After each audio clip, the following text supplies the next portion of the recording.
The year was 1898, and the Gresham Sons Printing House stood as a monument to methodical labor. The air inside was a heavy blend of industrial scents. The sharp tang of printer's ink, the metallic odor of heavy machine oil, and the faint, sweet decay of damp, stacked paper. The rhythmic clanking and hissing of the presses provided a perpetual, iron heartbeat to the place, a sound that rarely ceased from sun-up to gaslight down. In the brightest corner, near the tall, dusty windows, worked Miss Elara Thorne and Miss Vivian Reed.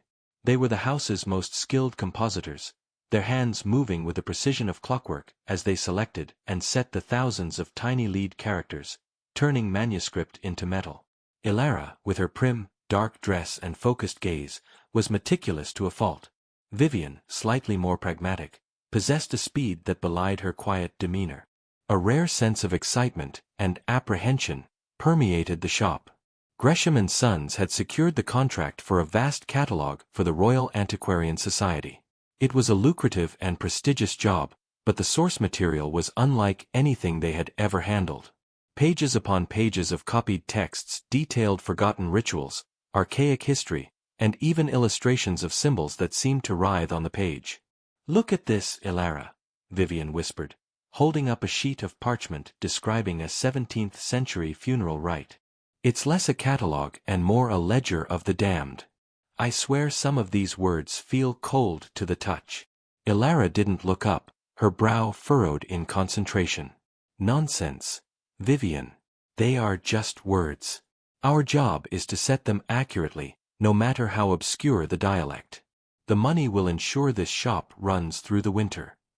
Yet, as she slid the first tray of unsettling type into the composing stick, Elara couldn't shake the peculiar feeling that these particular characters, these ancient words, were not merely representations of sound and meaning, but small, cold, lead vessels holding something infinitely older.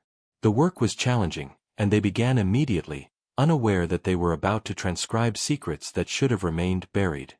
Elara Thorne was a woman who measured her life in lead slugs and perfect justification. A misaligned comma felt like a personal failure. Over the next few days, her meticulous process was thrown into subtle disarray.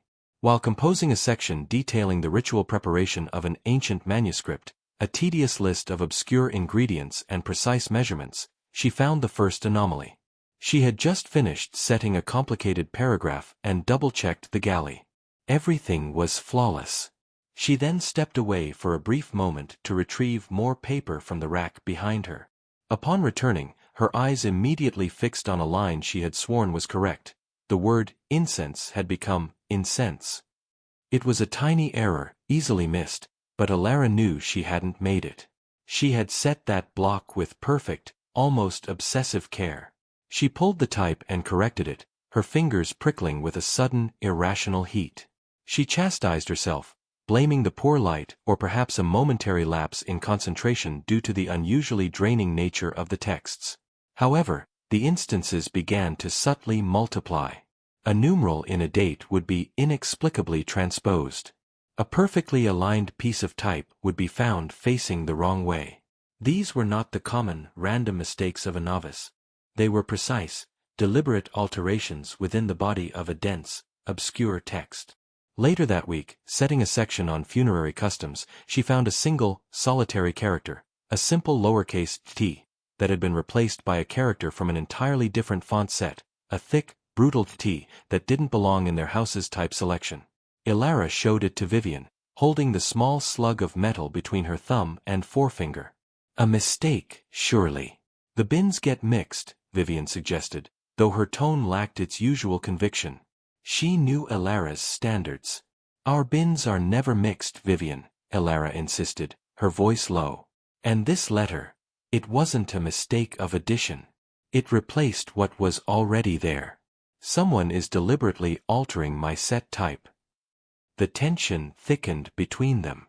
Elara's rational mind struggled to dismiss it as anything but human error, yet a cold certainty began to settle in her stomach.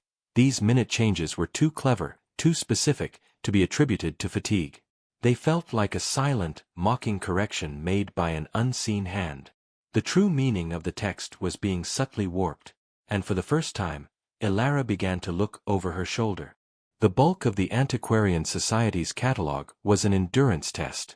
The texts, detailing the minute construction of centuries-old secret societies and their rites, were not only demanding to set but also profoundly draining.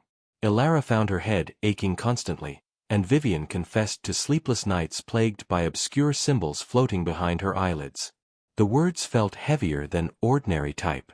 The sheer volume of work meant the two compositors often stayed long after Foreman Henderson had locked the front door, and the gaslights had been turned down to a few hissing beacons. Alone in the cavernous space, the printing house ceased to be a place of industry and became a vast, echoing crypt. It was during these late, isolated hours that the subtle sensory details began to manifest. The air, typically warm from the steam pipes, would drop suddenly into pockets of localized cold, drafts that kissed the back of their necks despite the windows being sealed shut against the autumn night. Then came the sound. It was not the clank of a machine or the scuttle of a mouse, but something far more insidious, a sound that was less heard and more felt in the bones. It was a faint, low-pitched whisper, utterly indistinct, seeming to emanate from the shadowed stacks of paper that lined the perimeter of the room. Vivian froze one evening, her hand hovering over a piece of type. "Did you hear that?" she murmured, her voice tight. Ilara had heard it too, a sibilant sound, like dry leaves skittering across a wooden floor, but ending in a drawn-out, almost human sigh. "It's the wind outside," Ilara lied, unable to look away from the deep shadows where the iron presses stood like silent, monstrous sentinels. But the wind did not feel like it was outside. It felt like it was in the room, breathing down their necks. The sensation of being watched became absolute. They would look up simultaneously, scanning the darkness where the machinery was barely visible, their shared terror a heavy weight between them. They never spoke of the feeling, but their movements became rigid, and their work was rushed, driven by a desperate urge to escape the presence they could not see but knew was patiently observing them from the depths of the old house. The printing house had become sentient, and it was listening to the words they were forced to lay bare. The creeping dread from the silent hours culminated one Tuesday afternoon, in the full light of day. Ilara was setting a lengthy biographical entry for an obscure founder of the society, a particularly dense block of text she had finished setting the previous evening. She pulled the galley from her frame to check the justification one last time before passing it to the pressman. Her breath hitched. The entire column of type was perfectly set, but at the very bottom, beneath the final full stop of the biographical entry, was a new line of text. It was perfectly aligned, perfectly spaced, and set in the exact same font as the rest of the entry. It read, "The truth you seek lies not in the script, but in the oil on your hands." Ilara's meticulous nature dissolved into a cold, paralyzing certainty. She had spent 2 hours on this galley. This line was not hers. It was not a typo or a transposed character. It was a coherent, declarative sentence, a personal message dropped into an official historical record. Shaking, she carried the heavy stick of type over to Vivian, who was busy with her own frame nearby. "Vivian, look closely at the end of this," Ilara whispered, her voice barely steady. Vivian scanned the text. Her eyebrows furrowed, and she slowly ran a finger over the smooth lead. "This is finished work, Ilara. But, this last line. You did not set this. It has nothing to do with Mr. Finch's biography." "I did not set it," Ilara confirmed, gripping the frame so tightly her knuckles were white. "I am certain I did not." It appeared. A shared, unspoken comprehension passed between them. The initial dismissals of fatigue, mixed bins, or even a foolish prankster vanished. No person could have entered, unlocked the carefully packed type, added a full, complex line of characters, and relocked the block without leaving a trace or a disturbance. This was a deliberate act of communication by something that understood their language, understood their work, and knew that their hands were perpetually stained with ink and oil. The texts they were laying bare were not merely being recorded, they were being commented upon by an intelligence that resided within the very confines of the printing house. The quiet terror of the shadows now had a voice, and it was speaking directly through their own medium. The horror that began at the compositor's table was now spreading like a slow, noxious gas throughout the entire Gresham and Sons Printing House. Ilara and Vivian, though tight-lipped about the unwritten line, could not hide their strained nerves and constant watchful glances. Their fear became a whispered legend among the other workers. The pressmen, men whose lives revolved around the predictable physics of iron and gears, were the next to report unsettling disturbances. Young Mr. Davies, responsible for the great flatbed press, swore that the heavy coin keys, used to lock the type securely into the press frame, had been meticulously rearranged overnight, placed in an impossible geometric pattern on the floor beneath the machine. Mr. Hollis, the elder craftsman, complained that his precisely measured tins of specialized oil were being depleted too quickly, and he often found trails of thick, black lubricant leading nowhere. The most disturbing reports concerned the presses themselves. These were massive, inert monuments of metal when powered down. Yet, workers claimed to hear them sighing, their heavy iron rollers turning a fraction of an inch before settling again, their pistons leaking brief puffs of residual steam. It was the sound of the machines breathing when they should have been dead. Foreman Henderson, a man built of bluster and straight lines, was furious. He refused to entertain any talk of ghosts or curses. "Someone is playing the fool," he roared, his voice echoing over the silent presses. "I will not have this contract jeopardized by superstitious nonsense. Every tool out of place is a shilling out of your wages. There is a disgruntled man here, and I will find him." Henderson increased security, locking tool cabinets and inspecting the work floor with militant precision. But the anomalies continued, ignoring his authority entirely. Tools remained out of place. The rhythmic thump of an idle machine would briefly commence and cease, and the whispers among the men intensified. They suspected each other, a prankster, a drunkard, a madman. But Alara and Vivian knew the truth. They watched the men with pity, knowing that the disturbance wasn't coming from human hands. It was the texts, finally finding a way to influence the world not just through the words they altered, but through the heavy, obedient machines intended to reproduce them. The printing house was becoming an active accomplice to the secrets it was uncovering. The subtle mechanical disturbances were quickly overshadowed by a phenomenon that was impossible to rationalize away. The ink was changing. Mr. Davies, the pressman who had heard the machines breathing, was the one to discover it. While preparing a for a new section of the antiquarian catalogue, he noticed the ink in the fountain, the trough that fed the rollers, looked sickly.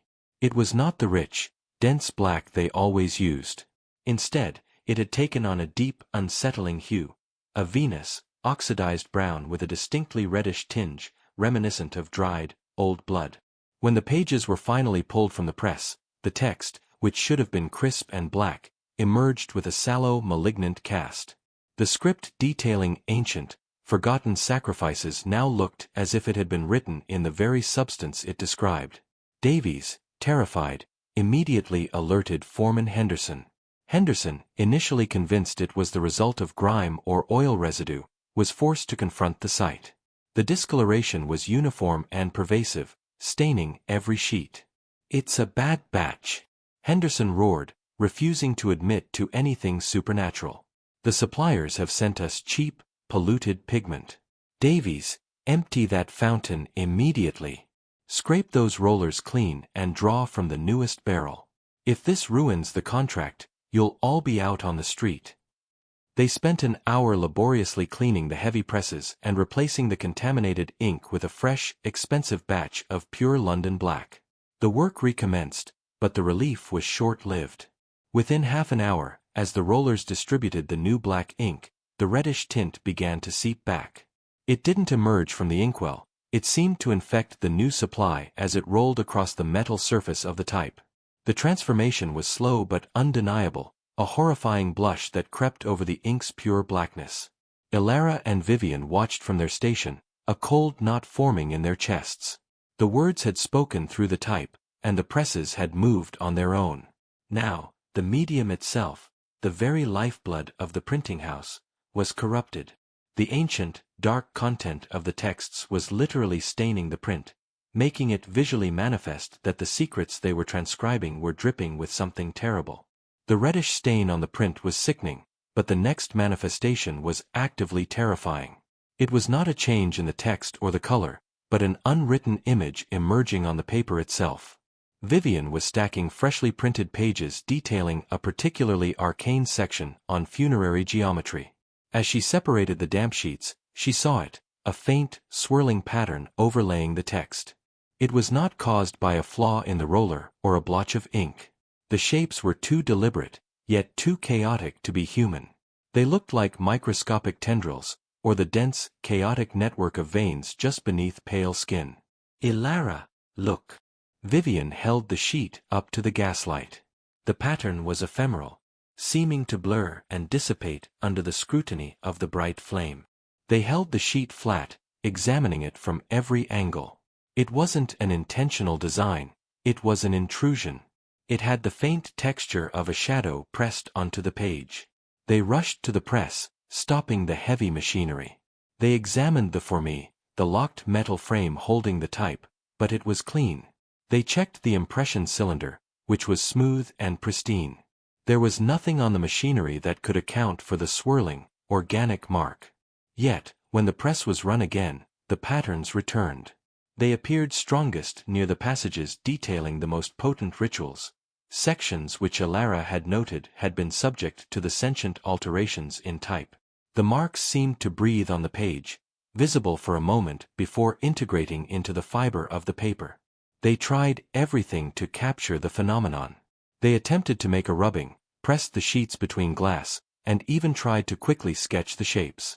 But the moment they shifted their focus, the patterns would either vanish completely or subtly change, proving impossible to record accurately. The implication was horrifying. The entity now residing within the printing house was not content merely to change the words or taint the ink. It was actively imprinting its own form onto the paper, using the printing process, the very act of reproduction, to manifest physically. The catalogue was becoming less a record of ancient evils and more a catalyst for their liberation. The persistent anomalies, the whispering, the stained ink, the fleeting patterns, forced Foreman Henderson to concede that something was actively interfering with the contract. Still refusing to utter the word supernatural, he doubled down on the idea of a clever, disgruntled saboteur. Mr. Davies, the pressman most rattled by the size of the machinery, volunteered to act as a decoy. "I'll hide by the rear door, sir," he told Henderson. "When the rascal starts his trickery, I'll have him." Henderson, desperate for a solution, agreed and locked Davies inside after the last gaslight was extinguished. The printing house, once the door clicked shut, became a vault of absolute darkness and silence. Davies, armed only with a stout length of wood and a sputtering lantern, concealed himself behind a stack of unused paper rolls. The air was thick and cold, carrying the faint, lingering scent of metallic oil and ancient paper dust. Every shadow seemed to shift, and the silence was so profound it buzzed in his ears. He waited for hours, his nerves fraying in the oppressive quiet. Then, just after the city clocks chimed midnight, it began.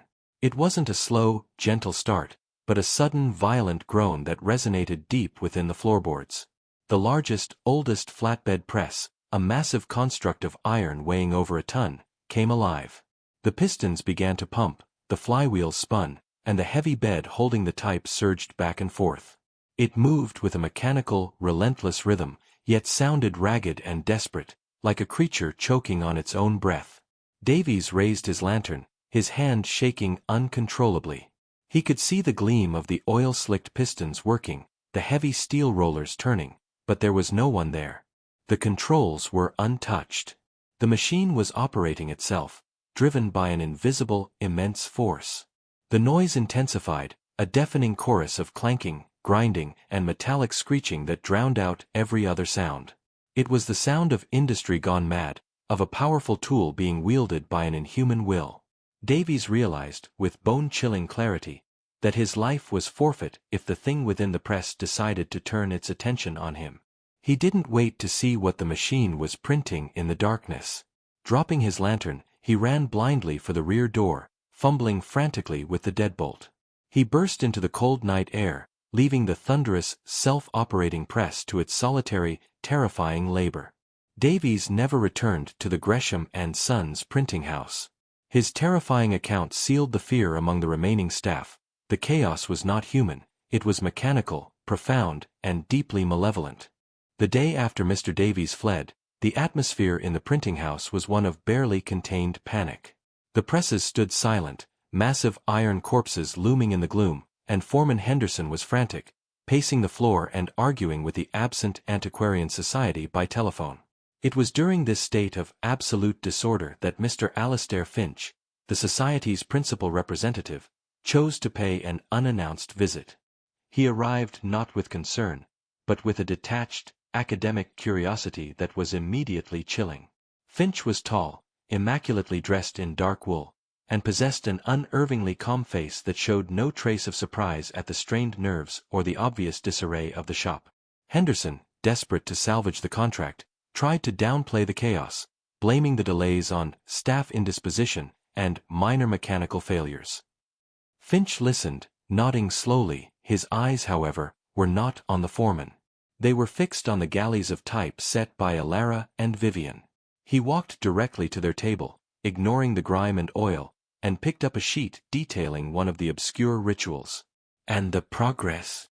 Finch inquired, his voice low and smooth, addressing the women directly, bypassing Henderson entirely. "Are you finding the content challenging?" Alara, bristling under his stare, simply replied that the work was complex.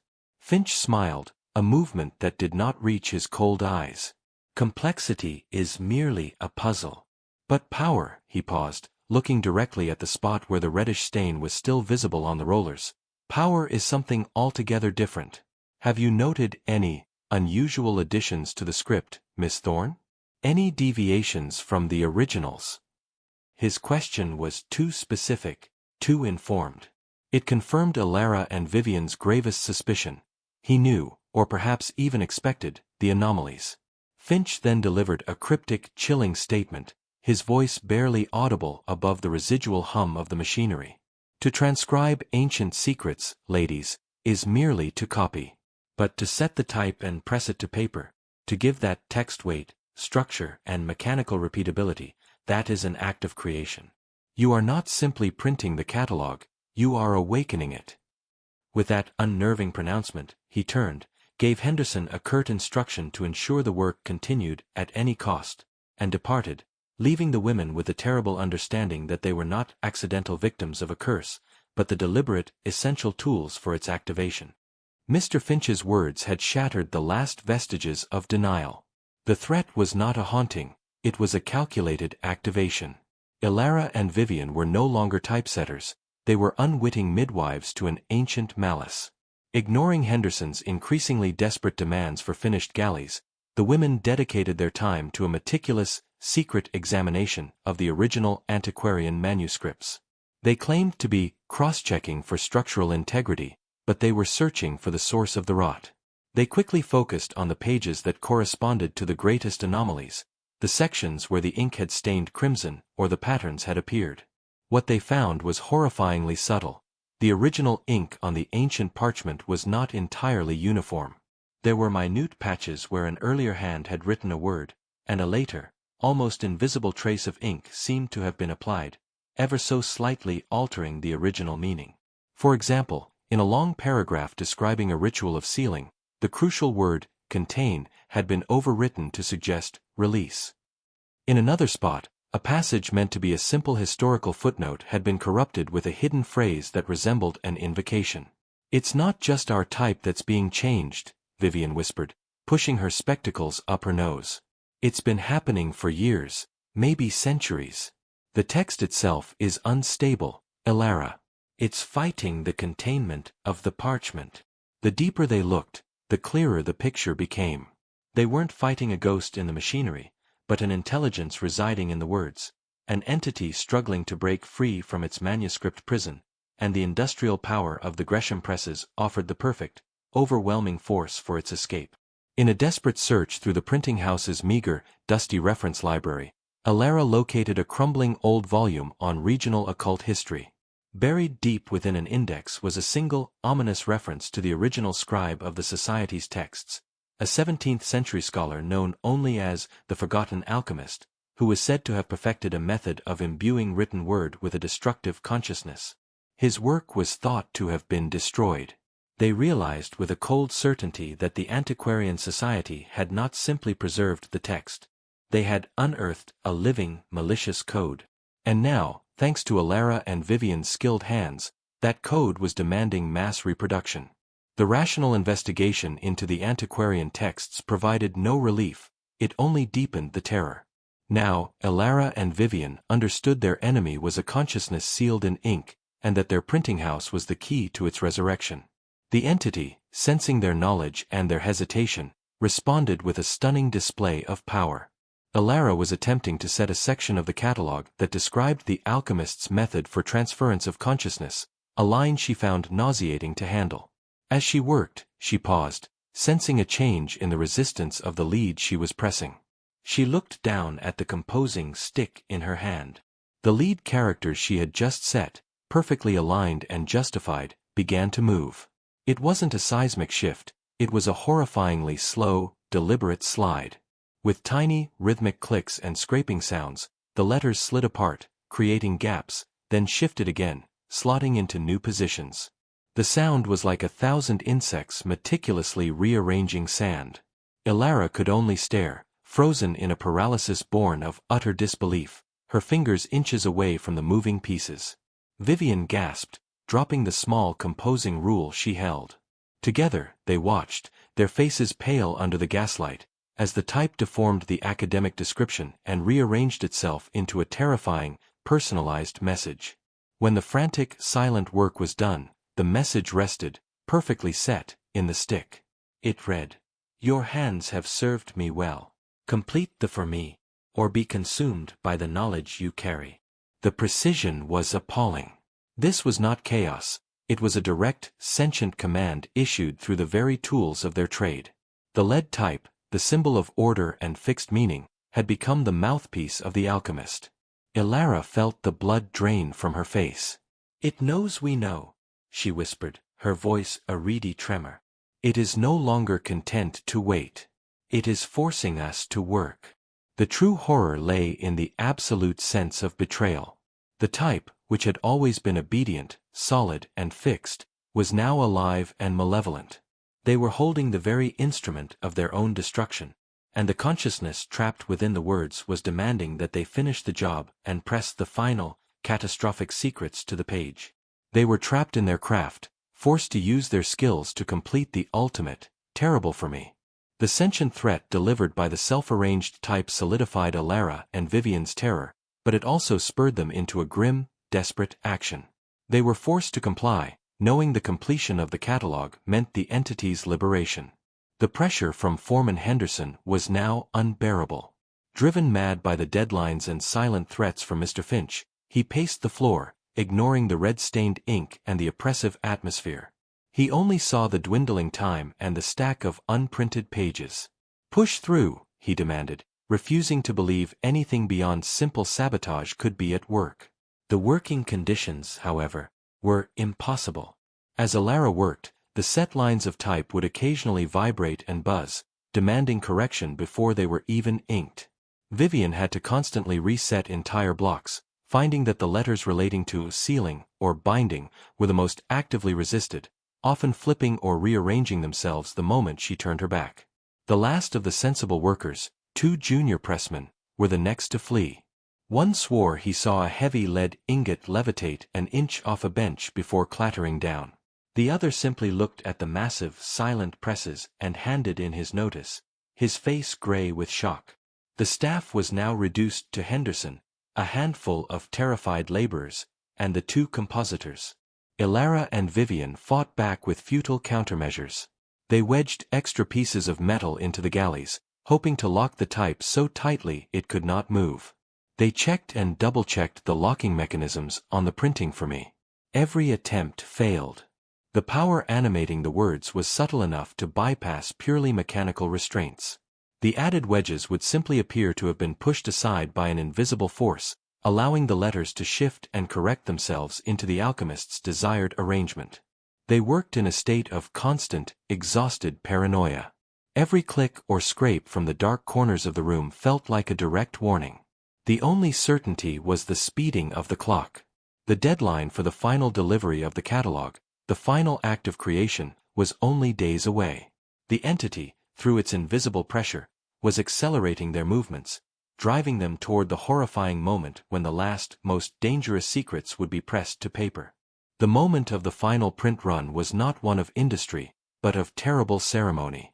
The most dangerous, concluding sections of the antiquarian catalogue, those describing the ultimate fate of the alchemist's consciousness, were finally locked into the press. Foreman Henderson, his face etched with pure panic and exhaustion, oversaw the firing of the enormous flatbed press. It started with a jerk and a violent, unnatural shriek of metal, immediately running at a speed that defied its governor. The entire building seemed to protest, vibrating violently with the excessive force. The printing house was overwhelmed by a palpable chaos. The gaslights along the walls began to flicker wildly, sputtering and dimming as if the air itself were being consumed by the press's frantic energy. Loose papers, stacked carelessly near the machinery, were inexplicably swept into the air, fluttering and settling in piles that obscured the floor. The temperature swung violently, a momentary blast of stifling heat followed by a deep, bone-chilling cold that seemed to originate from the iron presses themselves. Ilara and Vivian stood paralyzed by their table, their skills rendered useless. They could only watch as the heavy machine, driven by the entity's desperate will, completed the task they had been forced to prepare. The rhythmic clank-thud-clank of the pistons was no longer the sound of a well-oiled machine, but the heavy, triumphant beat of a monstrous heart. They watched the sheet paper, slick with the reddish-brown ink, feed into the rollers and emerge on the other side. Each sheet felt like a step closer to the end of the world they knew. The oppressive atmosphere was thick with a malignant excitement, a feeling of tremendous, ancient power gathering and stretching its limbs. As the press churned out the final copies, its rhythmic violence began to slow. Not out of mechanical failure, but with a deliberate, dramatic precision. The sound of the rollers and the bed easing its motion suggested the entity was positioning itself, readying for the ultimate act. Their eyes were fixed on the final line of type locked in the Fermi, waiting for the last, crucial secret to be unveiled. The catalogue was complete, and the consciousness was ready to speak its final word. The press moved with a slow, heavy thud, delivering the very last sheets of the catalogue. Ilara, her eyes wide and fixed, watched the final column of type emerge, the culmination of weeks of terror and forced labor. This was the end. Her gaze swept down the final sheet, checking the print against the type she had so desperately tried to keep straight. The final paragraph, a dense, technical conclusion, was there. But as her eyes reached the very bottom of the page, where the official, final line of the Antiquarian Society's text should have rested, she screamed. The line was gone. Instead of the innocuous closing statement, the space was jarringly, terrifyingly empty. And then, printed perfectly across the entire bottom margin of the page, completely separate from the catalogue's text block, was a single, devastating line of type. It was freshly inked in the sickly reddish-brown hue and stood out with absolute clarity, a triumphant declaration. Now you have read it. Now it is real. Ilara's scream was a raw, primal sound that cut through the thunderous noise of the press. It was the sound of a rational mind breaking under impossible proof. Foreman Henderson, who had been peering nervously over the stack of paper, saw the message on the next sheet pulled from the roller. The line was identical, a perfect, chilling signature of an intelligence that had just achieved its goal. The sheer impossibility of the perfect, self-composed text, a sentient act of final completion, broke his will instantly. He made a strangled, gargling sound and ran. There was no pause, no discussion, no attempt to salvage the work or lock down the premises. Vivian grabbed Ilara's arm, pulling her from her paralysis. The few remaining souls, Henderson, Vivian, and Ilara, fled the Gresham Sons Printing House in a singular, frantic rush, leaving behind their tools, their wages, and their reason. They burst out onto the street, gasping for the cool night air. Behind them, the massive flatbed press, driven by its new, invisible master, continued its work. It ran unchecked, printing the final corrupted sheet over and over, stamping the alchemist's message onto the world with every deafening thud. The catalogue was complete, the consciousness was free, and the printing house had served its dreadful purpose.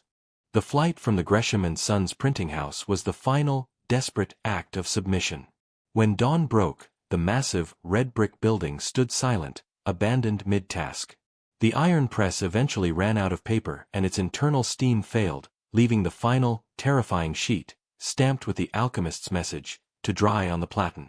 No one ever returned to retrieve the machinery, the expensive copper plates, or the final copies of the antiquarian catalogue. Foreman Henderson, having given a fractured, barely coherent statement to the police about mechanical failure and sabotage, promptly sold his interest in the house for pennies and vanished into the city's margins, utterly broken. As for Mr. Alastair Finch and the Royal Antiquarian Society, they proved to be as ephemeral as the swirling patterns on the printed pages. Their registered address was found to be a shell corporation. Their members were untraceable. They had achieved their terrible goal and simply dissolved, leaving behind only the activated catalogue and the haunted wreckage of the printing house. Ilara Thorne and Vivian Reed endured. They never spoke of the living type or the self-starting press, not to each other and certainly not to outsiders. They sought work far from any place where the air smelled of oil or ink. But the knowledge they carried, the absolute certainty that they had been the essential instruments in giving concrete, reproducible form to an ancient evil, became the invisible weight they bore for the rest of their lives. Gresham Sons Printing House was quickly shuttered, its high windows bricked over to prevent break-ins. It became a silent, brooding fixture of the district. To this day, the building remains empty, a testament to industry suddenly curtailed. Yet, the local legend persists. On cold, quiet nights, those who pass by swear they can hear the faint, rhythmic sound emanating from within the sealed walls. It is not the violent clank of a massive press, but a much smaller, more chilling noise, the delicate, precise clicking and scraping of tiny pieces of lead, as if an unseen compositor is still diligently setting type in the eternal darkness, writing the next inevitable chapter of the alchemist's tale. The catalogue was gone, but the words were free.